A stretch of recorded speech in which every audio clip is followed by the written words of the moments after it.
Assalamualaikum warahmatullahi wabarakatuh. Alhamdulillahirabbil alamin. Alhamdulillahilladzi arsala rasulahu bil huda wa dinil haq liyudhhirahu 'alad dini kullih wa kafa billahi syahida. Asyhadu an la ilaha illallah wahdahu la syarikalah wa asyhadu anna Muhammadan abduhu wa rasuluhu alladzi la nabiyya ba'dah. Allahumma salli wa sallim wa barik ala sayyidina Muhammadin wa ala alihi wa sahbihi ajma'in, amma ba'd. Pemirsa Assalam TV yang dirahmati Allah Subhanahu wa ta'ala, puji syukur kehadirat Allah Subhanahu wa ta'ala, kita masih ditetapkan dalam iman Islam dan disempurnakan dengan nikmat kesehatan sehingga kembali kita bisa berjumpa melalui sarana media virtual channel Assalam TV, sebuah channel yang senantiasa menyajikan konten-konten Islami di dalam rangka membangun peradaban Islam. Salawat dan salam selanjutnya semoga terlimpah curah selalu keharibaan uswah hasanah baginda Rasulullah Muhammad sallallahu alaihi wasallam kepada para istri-istrinya, keluarga-keluarganya, sahabat-sahabiatnya, dan segenap umatnya, kita semua yang senantiasa bersungguh-sungguh di dalam memahami, meyakini, dan juga mengaktualisasikan kembali daripada sunnah-sunnah Rasulullah SAW.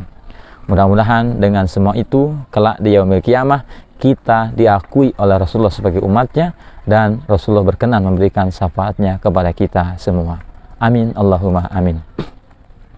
Pemirsa Assalam TV yang dirahmati Allah Subhanahu wa ta'ala, toleransi. Bagaimana Islam memandang toleransi?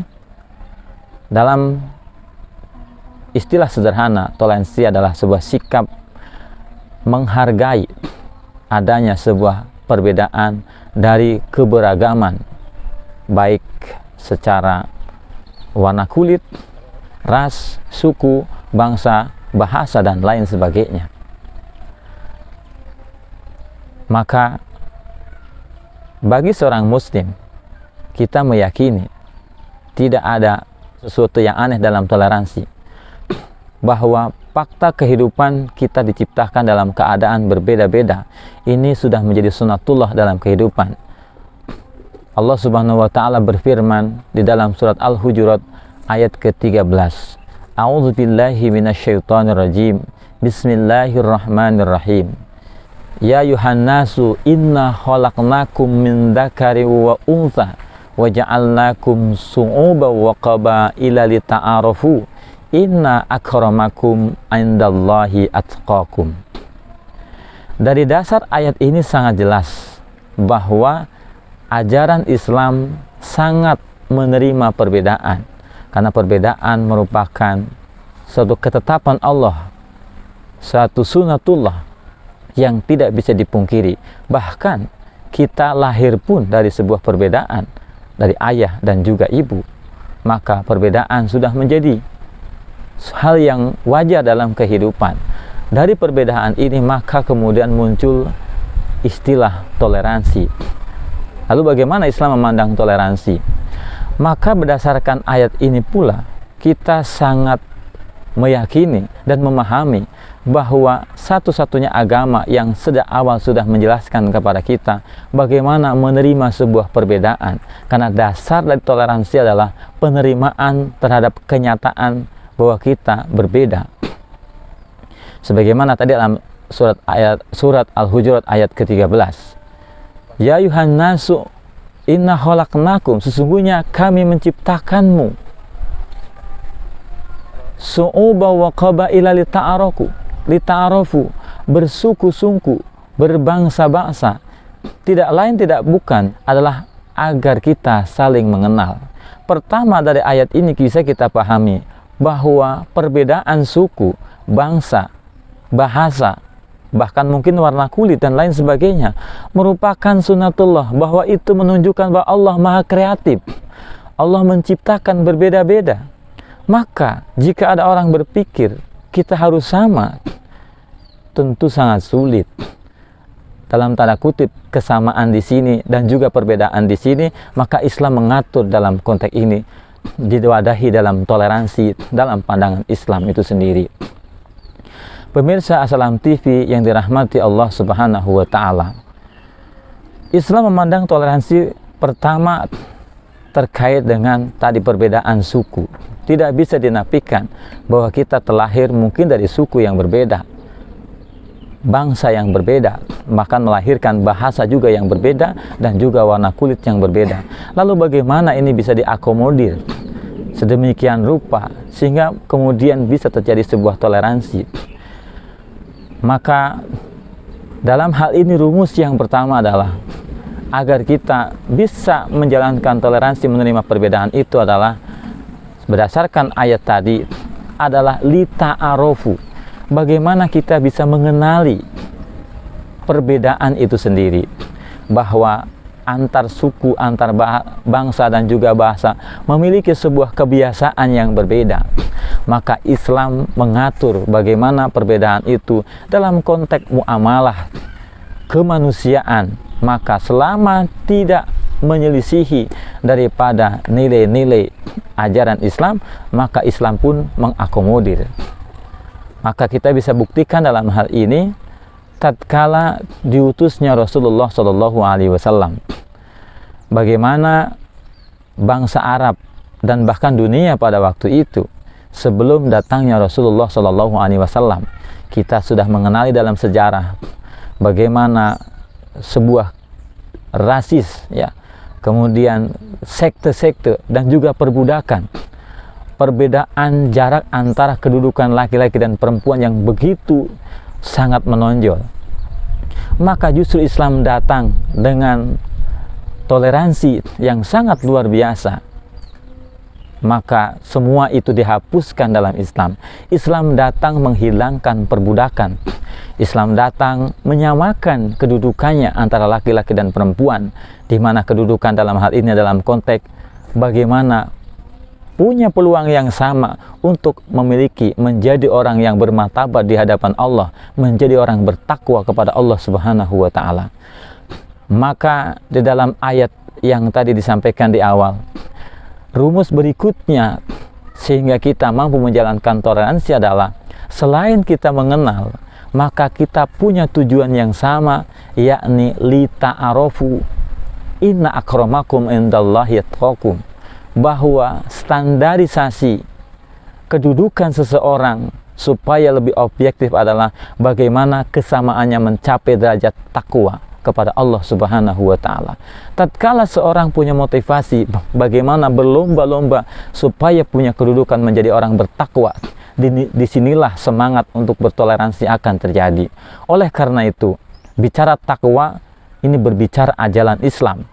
Maka Islam pun membatasi sejauh mana toleransi itu diberikan. Tentu toleransi yang diberikan adalah terkait dengan muamalah. Tetapi lain hal ketika berbicara akidah, syariah, dan juga ibadah. Ini punya nilai tersendiri dalam Islam, sehingga kita adalah bukan mencampur adukan atau sinkretisme, karena ada dua istilah, ada toleransi dan juga sinkretisme atau pencampur adukan. Salah-salah ketika kita tidak memahami konsep toleransi dalam Islam, justru yang terjadi adalah sinkretisme atau mencampur adukan, dan ini tidak terjadi dalam ajaran Islam. Semakin luas, semakin utuh kita memahami Islam, maka cerminannya adalah justru semakin punya toleransi yang sangat tinggi. Jangankan sesama muslim, bahkan alam semesta sekalipun ditoleransi dalam Islam.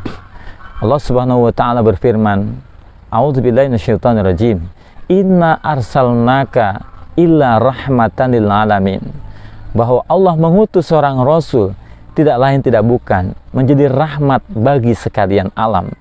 Dari dasar ini kita bisa pahami begitu jelasnya, begitu luar biasanya Islam.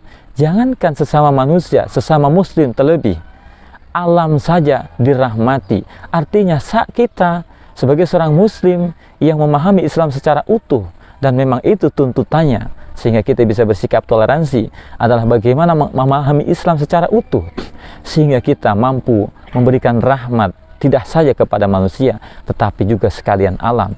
Islam sangat memperhatikan bagaimana pengaturan tentang alam semesta, kebersihan, dan juga bagaimana menjaga sehingga tidak terjadi kerusakan alam dan lain sebagainya.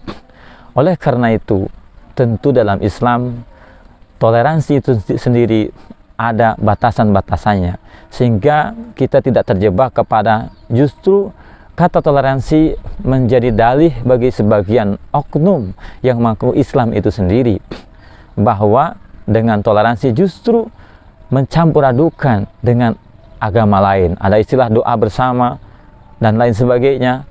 Ya, justru tidak demikian, karena wilayah keyakinan kita punya konsep bahwa Islamlah agama yang paling mulia yang diakui oleh Allah Subhanahu wa Ta'ala. Allah Subhanahu wa Ta'ala berfirman, A'udzubillahi minasyaitonirrajim. Bismillahirrahmanirrahim. Innad dina 'indallahil Islam. Sesungguhnya agama yang diridhoi oleh Allah Subhanahu wa Ta'ala, satu-satunya agama adalah agama Islam. Bahkan di ayat yang lain, surat Ali Imran ayat ke-85, Allah memberikan kepada kita batasan agar kita tidak sampai bergeser keyakinan kita terhadap agama lain. A'udzubillahi minasyaitonirrajim. Bismillahirrahmanirrahim. Wa may yabtaghi ghairal islami dinan fala yuqbala minhu fahuwa fil akhirati minal khasirin. Barang siapa yang mencari agama selain Islam, maka sesungguhnya akan tertolak dan di akhirat kelak menjadi orang-orang yang merugi. Maka keyakinan kita terhadap Islam harus utuh dan sempurna, yang menghasilkan sebuah keyakinan bahwa satu-satunya agama, satu-satunya tatanan hidup yang mampu menjaga nilai-nilai toleransi adalah hanya ajaran Islam. Dan sejarah sudah membuktikan bagaimana tadi tatkala Rasulullah diutus, dari prosesnya tentunya tidak sedemikian cepat dan mudah untuk mencapai menunjukkan bahwa Islam menjadi agama yang toleransi, tetapi butuh upaya. Dan kita bisa saksikan bagaimana Rasulullah kemudian memproses Islam menjadi agama yang utuh sampai punya kedudukan di Madinah. Bagaimana kita bisa menyaksikan tatkala Rasulullah sudah memiliki kedudukan di Madinah, beliau membuat sebuah piagam, sebuah kesepakatan. Tetapi ingat, kesepakatan di sini Rasulullah punya posisi, artinya Rasulullah yang mengendalikan, artinya Islam yang mengendalikan. Kenapa? Ketika Islam yang mengendalikan, maka seluruh aspek kehidupan akan terakomodir dengan baik. Kita buktikan ketika di Madinah, di sana tidak hanya ada orang Islam saja, ada orang Yahudi, ada orang Nasrani, bahkan munafik, bahkan kafir. Tetapi di situ bisa berjalan harmonis sebagaimana harmonisnya alam semesta ini. Kita bisa saksikan bagaimana praktek bertoleransi dalam Islam yang diajarkan oleh Rasulullah Sallallahu Alaihi Wasallam. Tatkala Rasulullah Sallallahu Alaihi Wasallam telah memiliki kedudukan di Madinah pada waktu itu, maka Rasulullah pun membuat sebuah kesepakatan yang disebut dengan Piagam Madinah. Bagaimana di Piagam Madinah kita bisa saksikan dalam sejarah, begitu diakomodir sebuah perbedaan, tidak saja kebudayaan, bahkan beragama sekalipun. Di sana ada agama Nasrani, ada agama Yahudi, bahkan Majusi. Maka kebebasan beragama tatkala Islam sudah dalam keadaan punya kedudukan sebagaimana Rasulullah telah memegang konstitusi, maka semua diakomodir dengan baik. Sebuah kebudayaan, tradisi-tradisi yang memang sudah menjadi kebiasaan, yang tidak mengganggu kebanyakan orang, tidak mengganggu daripada keberlangsungan keharmonisan hidup, semua diakomodir dengan baik. Sehingga di sana sangat nampak bahwa agama Islam adalah agama yang rahmatan lil alamin, sebagaimana tadi kita sampaikan sesuai dengan tujuan Allah mengutus daripada Rasulullah Muhammad Sallallahu Alaihi Wasallam. Maka dalam hal ini toleransi sesungguhnya sangatlah sesuai dengan ajaran Islam. Bahkan bisa dikatakan Islamlah agama yang menjadi pelopor daripada toleransi, karena di abad sebelum diutusnya Rasulullah begitu banyak sebuah kisah dalam sejarah diskriminasi dan juga anti perbedaan, rasis, sekte-sekte, ya, klasifikasi manusia, ya, kasta-kasta dan lain sebagainya, itu terjadi. Maka justru tatkala hadirnya Islam, semua itu dihapus dan diakomodir berdasarkan nilai-nilai tatanan daripada Islam. Maka tuduhan-tuduhan dan kekhawatiran tatkala Islam nanti dilaksanakan secara utuh sehingga tidak ada tempat bagi orang-orang di luar Islam, ini sangat tidak mendasar.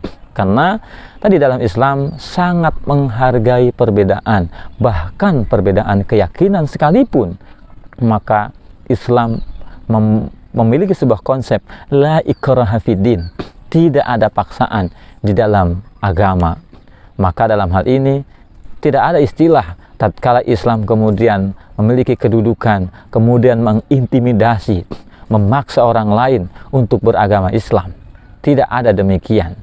Tatkala kita melihat secara fakta bagaimana ketika Islam mendominasi, memiliki kedudukan, mengatur dunia, sejarah membuktikan minoritas sekalipun tatkala Islam memiliki kedudukan berkuasa, maka semua aman, semua diakomodir. Islam bukan agama yang rasis, yang kemudian menjajah, menganggap diri agama yang paling terhormat, paling unggul, sehingga harus yang boleh menjajah daripada bangsa lain atau golongan lain. Sungguh-sungguh sangat keliru. Justru yang terjadi sebaliknya. Fakta-fakta yang ada, bagaimana ketika sebuah negeri di sana ada minoritas Islam dan mayoritas di luar Islam, justru sebaliknya yang terjadi. Yang ada adalah Islam diusir, diancam, dibunuh, bahkan belum lama kita saksikan bagaimana genosida terhadap umat muslim Rohingya dan lain sebagainya. Ini menunjukkan bahwa tuduhan-tuduhan Islam intoleran, Islam anti perbedaan, maka ini sangat keliru dan tidak berdasar. Justru yang ada sebaliknya, Islam betul-betul agama yang mengusung, mengakui, menerima sebuah perbedaan. Tidak ada paksaan di dalam hal ini terkait dengan agama Islam. Maka sungguh menjadi tanda tanya ketika ada orang Islam, bahkan tokoh-tokoh yang dianggap paham terhadap Islam, tapi menonjolkan nilai-nilai daripada perbedaan, ya, sehingga alhasil terjadi sebuah tuduhan-tuduhan yang tidak berdasar terhadap Islam, sehingga Islam dianggap keluar dari kebiasaan daripada keumuman, ya, menghilangkan tradisi dan lain sebagainya. Semua diakomodir dengan baik, ya. Tanda tanya besar tadi tatkala ada orang muslim mengaku Islam tetapi justru menuduh Islam yang tidak sesuai dengan ajaran Islam, maka ini perlu dipelajari kembali Islam secara utuh. Justru indikator seseorang komprehensif, kafah di dalam memahami Islam adalah dia semakin toleran.